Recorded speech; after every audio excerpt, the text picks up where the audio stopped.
আসসালামু আলাইকুম। আমরা সবাই ভালো আছি, আনন্দে আছি, আল্লাহর কেয়ারে আছি। আল্লাহ তার কেয়ারে থেকে তার কোনো ভয় না, কি বলো?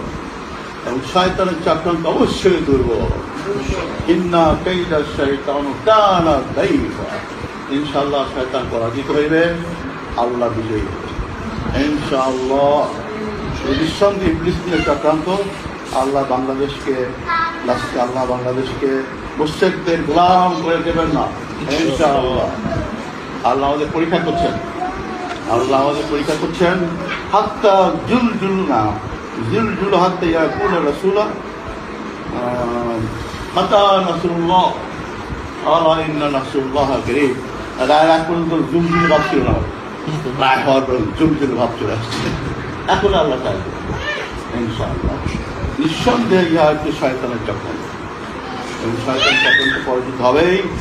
আল্লাহ বাংলাদেশের 16 কোটি মানুষকে মুশরিকদের হাওলা করবেন না ইনশাআল্লাহ। আমরা অবশ্যই বিজয়ী হই ইনশাআল্লাহ।